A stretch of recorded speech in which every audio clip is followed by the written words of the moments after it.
Hello and welcome back to San Juan County Council's Tuesday, June 30th, 2020 council meeting.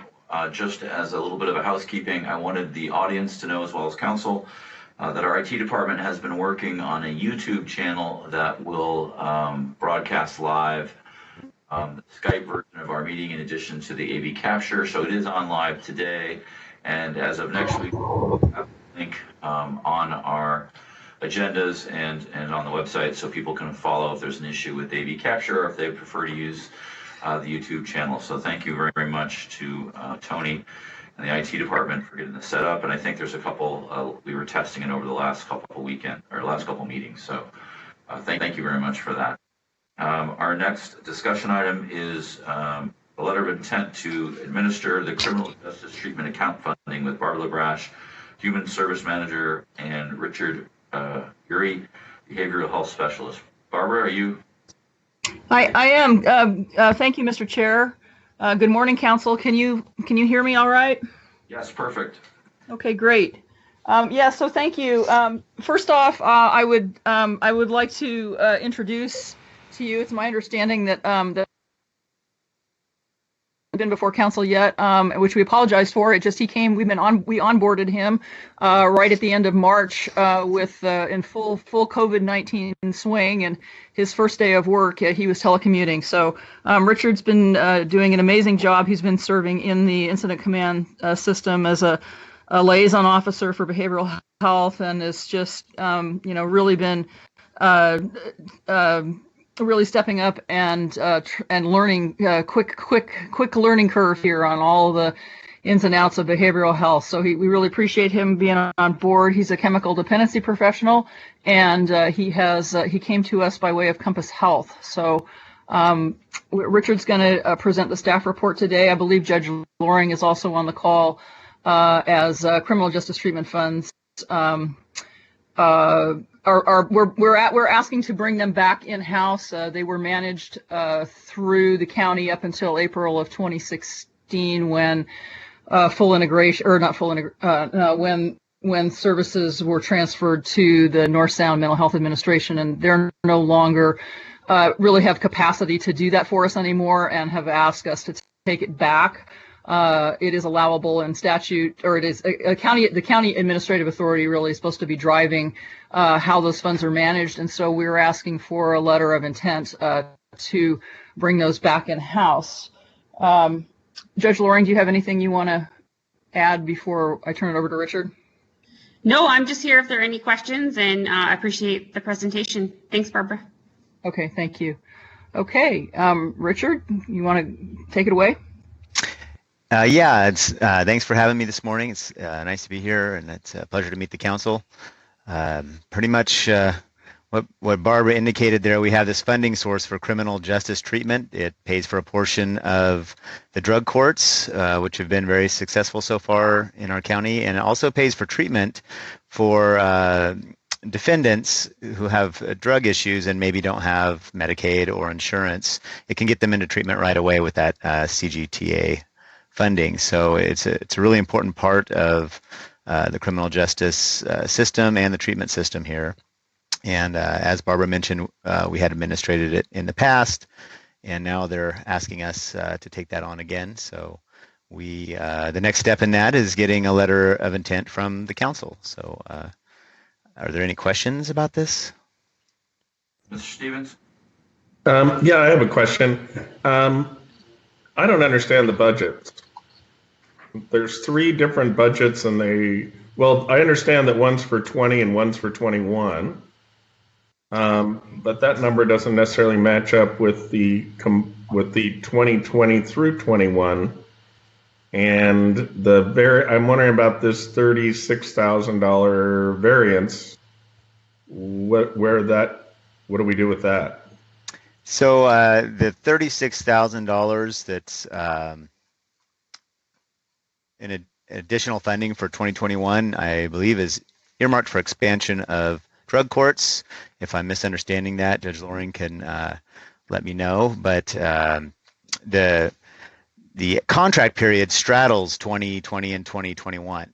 So the budget's going to cross those two budget years. And I believe that one of these budgets here. SFY budget maybe shows that, but Judge Loring prepared these and could probably speak to them better than I. Sure, Mr. Stevens, the two drug court budgets are really just informational. They're not before the council, and they just help to explain the numbers that are in the CJTA budget.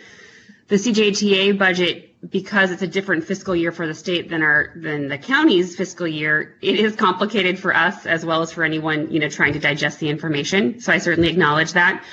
What we've done is I've tried to show in the CJTA budget the funds that we receive and the portion that's going to drug court. There is a requirement for CJTA funds for drug court that they be matched 100%, those used for drug court.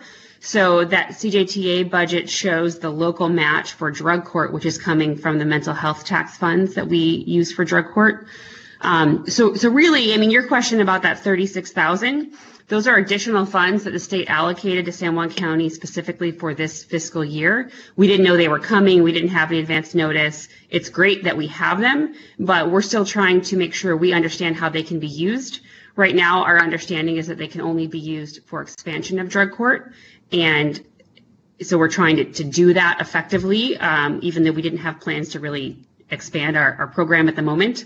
So we're looking at that. What I've done is just try to show that variance, meaning that extra 36,000 is we're not going to get that going forward. And mostly right now, I've allocated it to additional treatment that could be used for treatment rather than try to build it into program if we couldn't replace it in the future. Now, we're not positive we can use it all for treatment. So again, we're trying to sort that out internally. But we had been planning our drug court year-end budget not knowing that extra money was coming in. And so we're still trying to figure out how we can use really what is a windfall. Does that answer the question, or can I help add any more? It answered that question and my next three. So thank you very much. Okay, great. Mr. Watson? No question. Any other questions? No, I don't either. Just Judge Loring, I want to thank you for helping lead bringing this kind of options to the court system for folks who are facing potential incarceration. So this allows another option to help people stay out of the jail. So thank you very much. Well, thank you. And I think an added benefit of bringing these funds in-house to manage is that we'll have more flexibility to use the funds in drug court. So even though we were sort of requested to do it, I do think it will be a benefit to us and we'll have more flexibility in how we use them. So I think it's a win-win. Mr. Chair, if you don't mind, I think, Judge, also that extra, well, I don't know about the extra money, but just bringing these in-house so that we can help some of those people who aren't Medicaid eligible, but also can't afford can't afford treatment, can possibly get some treatment. Right, and just to be clear, folks could use these funds and get treatment before. It was just managed through North Sound Behavioral Health. So there was the ability, and it certainly was being used for treatment through Compass, and Barbara could speak more to that. So it was happening before, but there are some other, more, I would say, informal ways we can use the funds for drug court incentives that were harder to do. At least I hadn't quite figured it out, getting reimbursement through North Sound. And this way we kind of have all the options on the table. So I just think that it gives us more options to be responsive to the needs of our community. This is Barbara, and I would second that. And in a sense, North Sound was basically doing that as a favor for us. We were the only county that they were administrating a drug court, and we had some significant capacity issues with being down staff and within Health and Community Services, and with Richard coming on board, it was timely, and I think it'll help. Definitely, there'll be some administrative efficiencies and less too many. There was just kind of too many people involved. So this should really help be able to make things move forward in a good way. Great. Are there any questions? Additional questions? I would entertain a motion. Mr. Chair, I move we approve the letter of intent to administer the Criminal Justice Treatment Accounting Fund. Second. We have a motion and a second to agree to sign a letter of intent to contract with the Healthcare Authority for Criminal Justice Treatment Account funds for SFY 2021 in the amount of $78,360. Any other questions? No. All those in favor say aye. Aye. Aye. Opposed?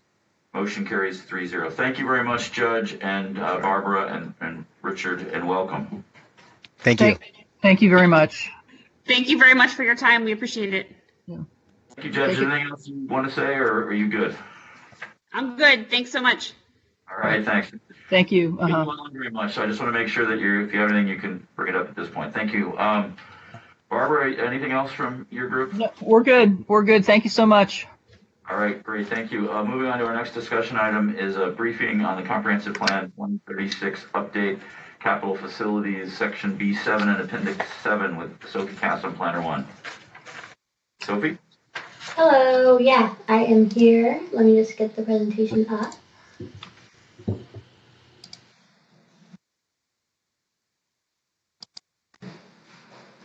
All right, is everyone able to see the presentation all right?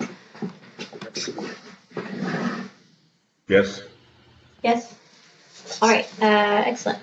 Hello, I am here to brief you and to gather your feedback on some of the changes that have been made to the draft capital facilities element and plan. This is part of the 2036 comp plan update.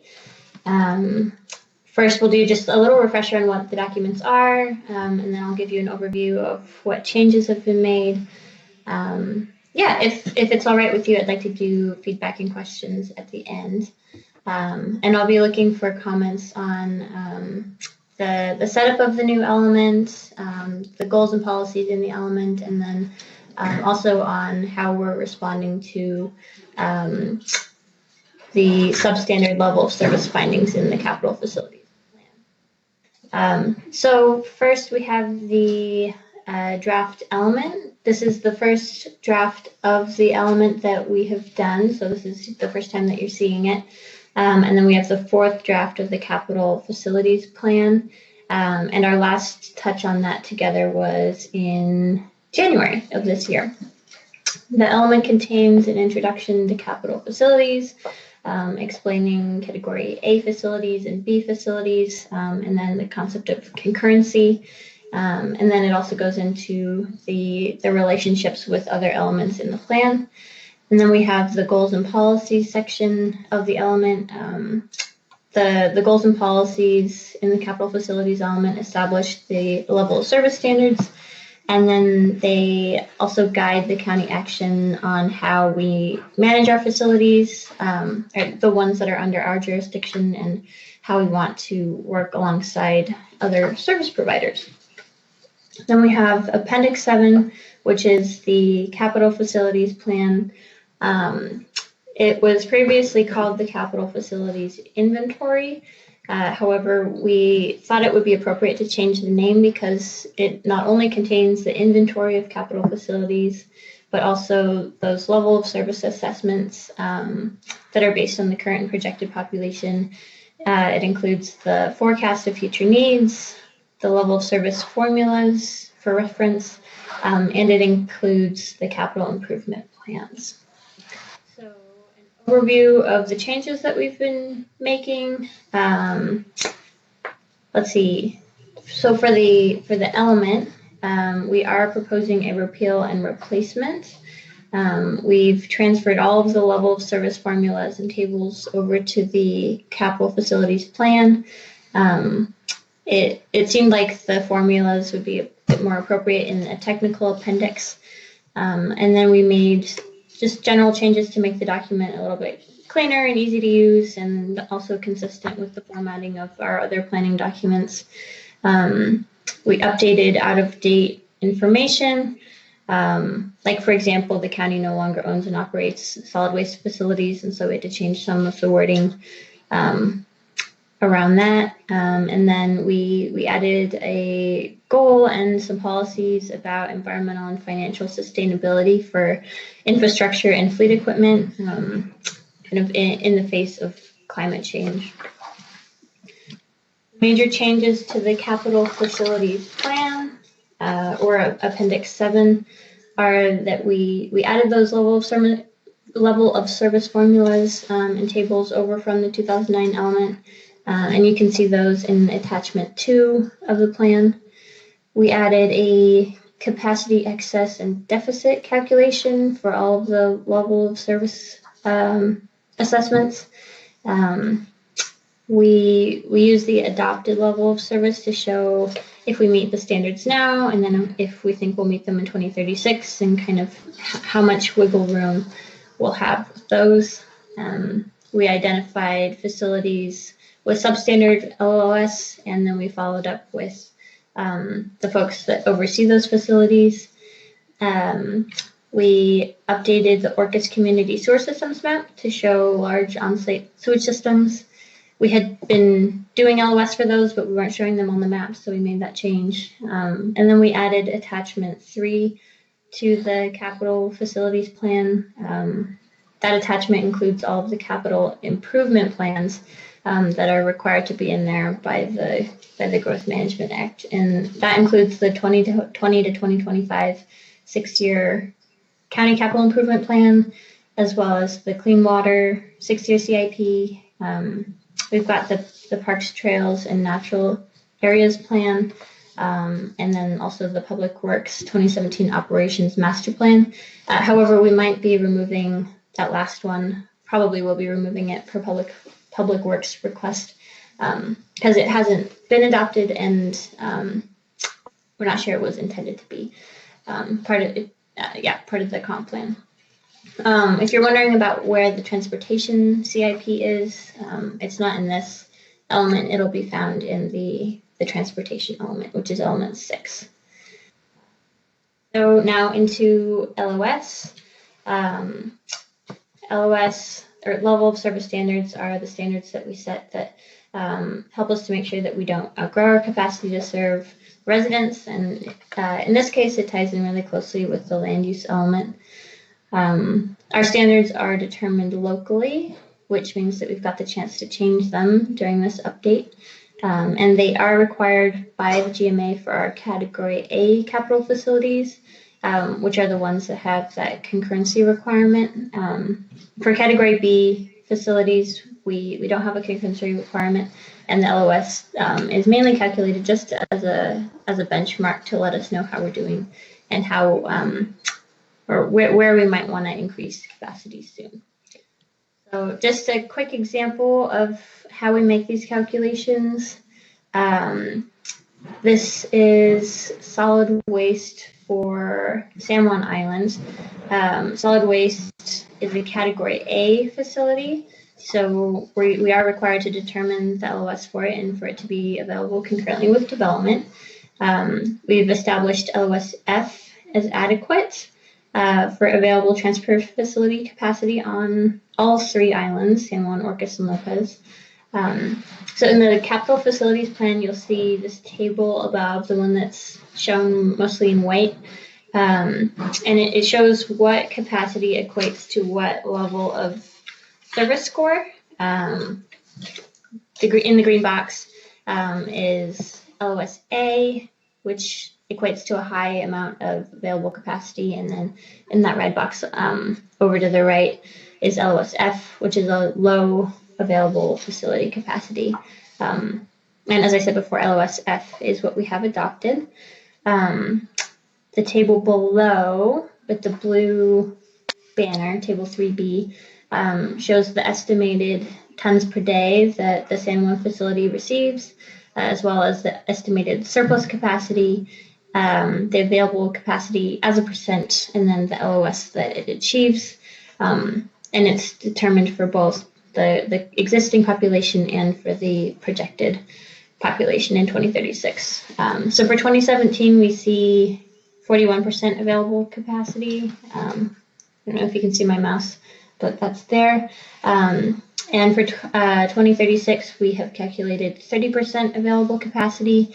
By referring to the table above, we can tell that anything above 25% available capacity is LOSA. So for both 2036 and 2017, we're seeing LOSA. Yeah, so we did this for all of the capital facilities in the element.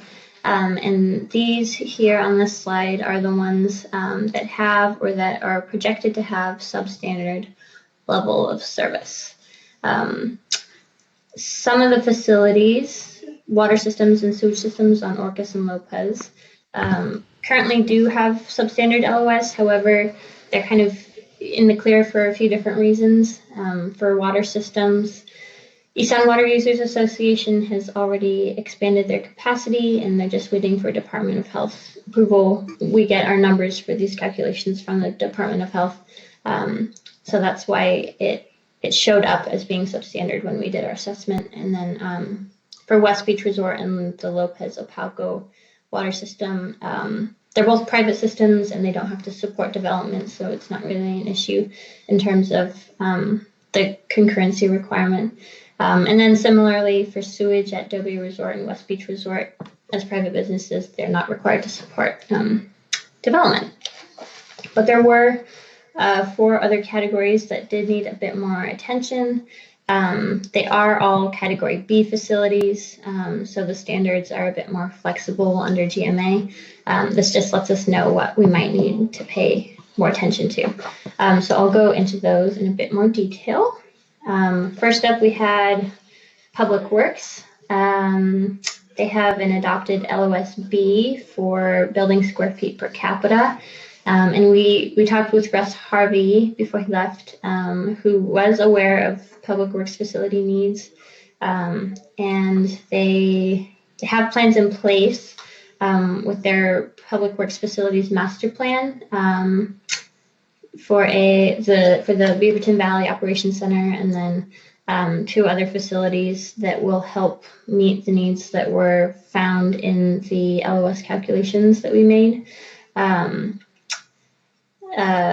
So staff's recommendation for this one is to keep the LOS standards as they are for Public Works facilities, because the calculations did align with what Public Works showed their needs were. And the projects that they have planned will probably keep them above the LOS standards if they're implemented. We did receive some comments from Public Works last week. And I will be transmitting those to you today. I apologize for not getting those to you sooner, so you could look at them. But they had some concerns about applying LOS to Public Works facilities when there hasn't been a real thorough review of the basis of the standards. And they noted that level of service was eliminated from the transportation element, except for roads, where it's mandated by the GMA. So since Public Works facilities are Category B, we do have the option of not doing LOS for Public Works if we choose. So I'll be working with Erica to see how we want to proceed with that. Then we had sheriff facilities. The adopted LOS for both enforcement officers and station square feet per capita was LOS-B, or is LOS-B. They had substandard LOS for San Juan Island 2019 and 2036 enforcement officers. Orcas was projected to be substandard for 2036 in terms of enforcement officers. And then Lopez is found to be and then projected to be substandard for station square feet. However, the LOS assessment that we didn't quite align with the needs that Sheriff Krebs identified when we spoke with him. The LOS assessment said that San Juan Island needs more enforcement officers, but and that the station is adequate in size. However, when we spoke with Sheriff Krebs, he stated that the station is really what needs attention. Station square feet, they need more room for staff storage and for operations. And then at the same time, the LOS assessment said that Lopez needs more station square feet, but Sheriff Krebs identified the number of enforcement officers as the real need there. So Staff's recommendation for this one is to consider adopting new LOS standards because as they stand, the current standards don't reflect the needs that were identified by the sheriff. And we could go about this in two different ways. The preferred method would be to research other counties' LOS standards and to work with Sheriff Krebs to change our LOS standards to reflect our needs. And then the other alternative would be to just adopt LOS F as adequate, which means that the current F scores would be acceptable. That option isn't, or that information isn't all that helpful to us because, I mean, it's just telling us that LOSF is okay. So that is why we prefer that first method. We would end up with an assessment that actually tells us something. Yeah, and then our next substandard facility was parks. The adopted LOS for all park facilities is LOS B. The areas that were found to be substandard in terms of LOS were camping on San Juan Island, and then the number of day use sites on Orcas, Lopez, and Shaw. Staff recommends continuing to assess camping as part of this tourism study and the tourism master plan. We did share this information with Parks and Fair also. And then we suggest considering deleting the use of day use sites as a LOS metric for parks. We've found it to be a poor metric because the PTNA doesn't define it and it doesn't consider the size of the site. So for example, when counting a day use site at 200 acre park is basically the same as a half-acre park with a picnic bench.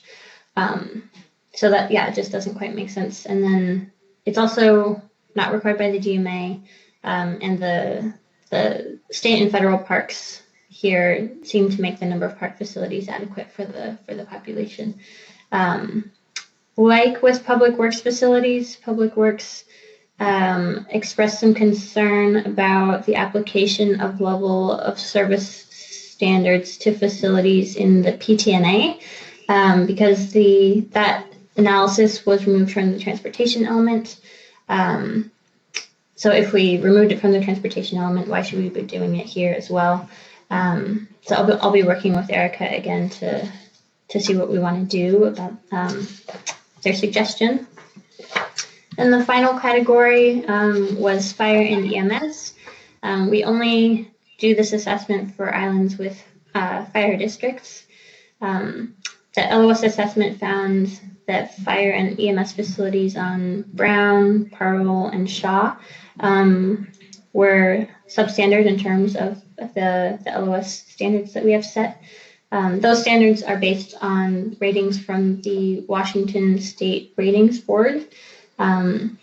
Both Brown and Pearl have LOS E. And I spoke with our fire marshal, RJ Myers, who connected me with the fire chiefs, and we did get some updated information. We originally had Shaw as LOS E, but in this table you can see it's crossed out. Shaw is actually LOS D, and so we corrected this in the plan.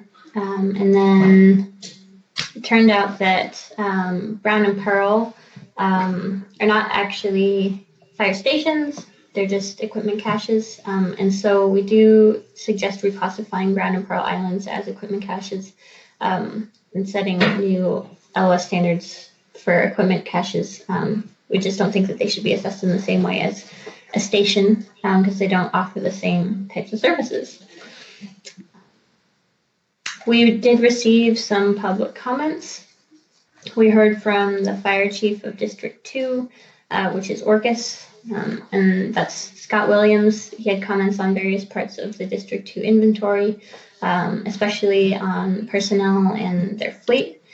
We heard from B. Von Tobel, who corrected the Orcas Airport Identifier Code from KROS to KORS. There's a little typo there that she caught. We heard from the chief of Fire District 5, which is John Shannon, and he corrected the SHA inventory and the WSRB rating for their stations. We heard from Fire Chief of District 4, which is Jim Giglione, and he updated the WSRB rating for the Lopez Village area station. We heard from the Friends of the San Juan Islands, who suggested some language to prioritize climate change resiliency and the protection of natural resources in the goals and policies in the element. And then they also suggested having some policies for solid waste, about increasing recycling and reuse and composting. Yeah, and then we got those comments from Public Works. I guess those aren't public comments, but they're valuable comments, expressing those concerns about LOS standards being applied to Public Works facilities and to parks. They also noticed some redundancy with some policies in this element and the transportation element. They suggested removing the Public Works operations plan from attachment 3, and then there were some other just general updates that I've already gone ahead and made. So we will be taking all of the comments into consideration as we move forward. Yeah, so that is all. Maybe we could start with the element and comments on the goals and policies, and then chat about the capital facilities plan after. If that's all right? Sounds good. Mr. Stevens, do you have any comments? Yeah, I'm just not sure where, I'm just going to do the comments off of the PowerPoint because I'm not sure where it fits in to what Sophia wants to do. So on the level of service, I got kind of confused because there was on a couple of things. So the questions are on your slide concerning the water and sewer systems. You said that they were substandard level of service, but you don't have to worry about that. Yes. Kind of confused. And then when I looked up in the level of service, it says level of service, particularly for Fish Bay water system, is an A. So I'm kind of confused on the whole thing. So the water system on Lopez that was substandard was the one run by Opalco, or the one serving Opalco. Okay. Are you surprised to hear that the Fisherman Bay water system is A? No, I looked at, I'm sorry, I missed I thought I inserted a comma with my eyes, Opalco and Lopez water system. So I understand that better now.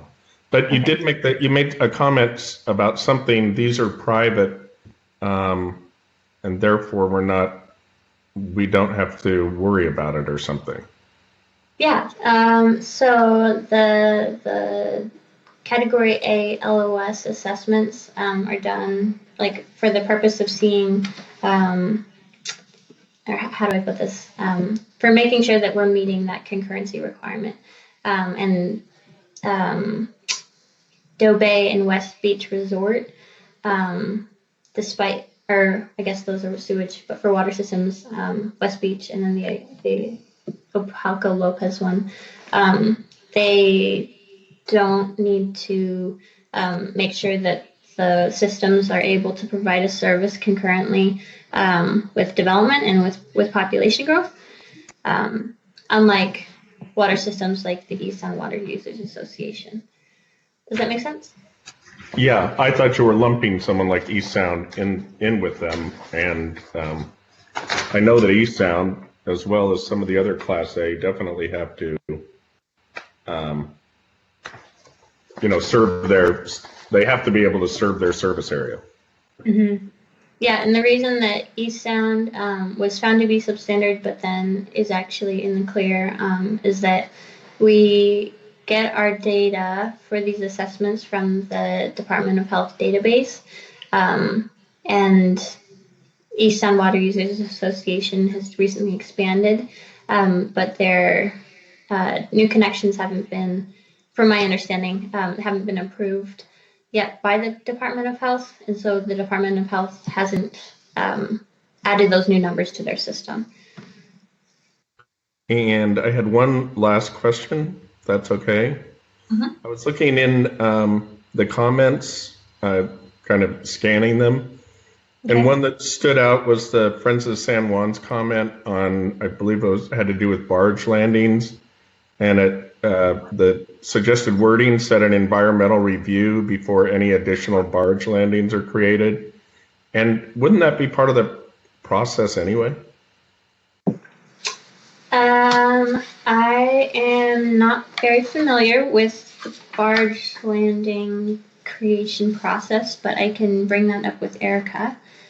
Well, I'm just thinking our land use code, I mean, our permitting and everything else would require that, since it's in the shoreline. It just seemed like it might be redundant. It seems more of a regulation than goals and policies. But. Yeah. Okay. Thanks for putting that up. When we go through those comments as a team here in DCD, I'll bring that up. Okay. Anything else, Mr. Stevens? Nope, that's it. Thank you. Thanks, Mr. Watson.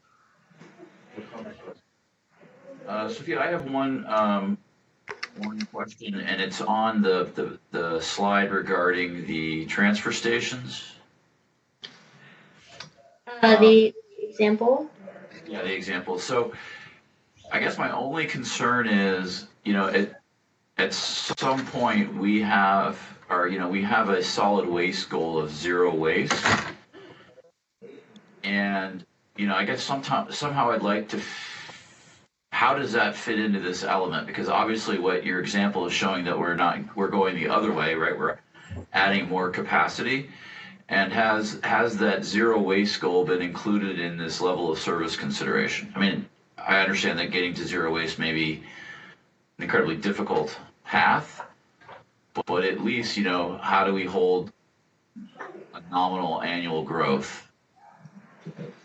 Yeah, I think the best place to address this, like, as you mentioned, would be in the goals and policies. I don't think that we have a goal or a policy saying that we are shooting for zero waste. I'll have to double check on that. I'm just flipping through the document right now. But if we don't have one, we could look into adding one. We should have somewhere a solid waste plan that has a zero waste goal on it. Jamie, that's correct, isn't it?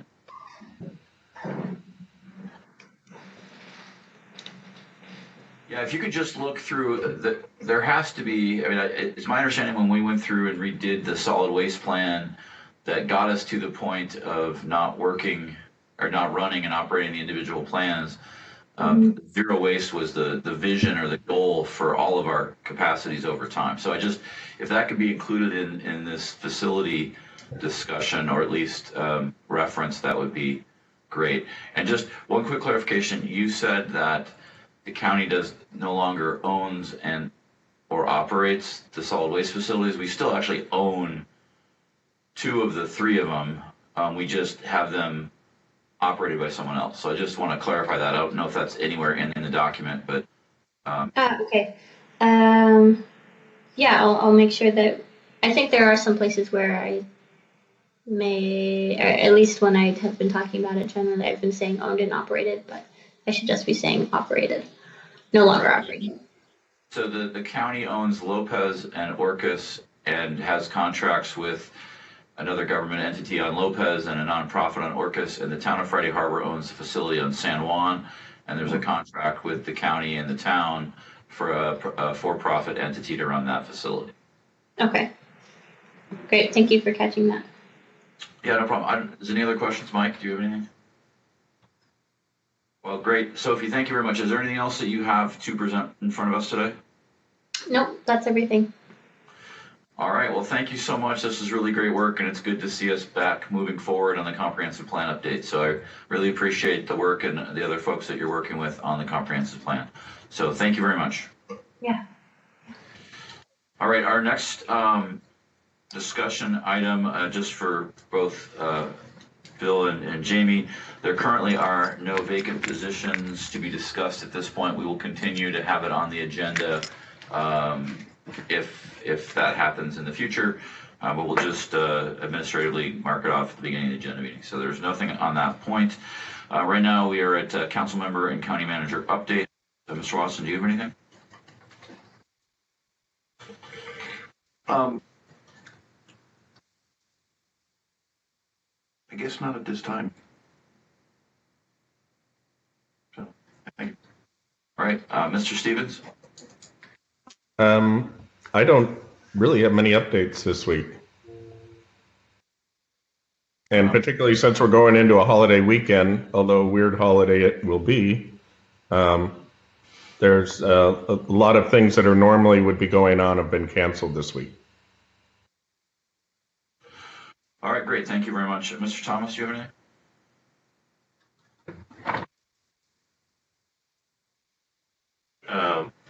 Lots of budget discussions with the departments. Everyone's working on a budget exercise at this time. Codan and COVID. Those are my top three things. Thank you. Thank you very much. Ingrid, do you have anything? I do not, thank you. And just for clarification, we do have a meeting on Monday, is that right? Did we decide Monday, or are we not we're not meeting for the holiday? Oh, we have a meeting on Tuesday, the 7th. 7th, okay, but the budget discussion is going to be on the 13th, is that correct? That's what we decided yesterday. Great, okay, just want to confirm it, so we're not. So there is not a meeting on Monday, right. Correct. Okay, thank you. I was just verifying that we didn't have a meeting. All right, the only thing, I appreciate Jim Corman's ferry update again for everyone. I think I sent to Mike and Ingrid to forward to council the Zoom or whatever the meeting call-in is. I'd appreciate it if you guys have the time tonight, if you could call in. We have to continue to inform ferries how important our routes are for locals as our farm to market highway. So if you have an opportunity to call in, that would be great. Thank you very much for that. At this point, we will go in. Is there anything else from Jamie or Bill? Not for me. Great. At this point, we will go into a closed session, discuss matters pertaining to collective bargaining pursuant to RCW 42.30.144B. It's now 11:07. I anticipate that we'll be out at 11:30, Mike? Yes. We'll be out at 11:30. No action will be taken, and we will be adjourned when we come out. Thank you very much. To everyone, have a wonderful, as Mr. Stevens said, interesting 4th of July. Be safe and wear a mask. Thank you very much.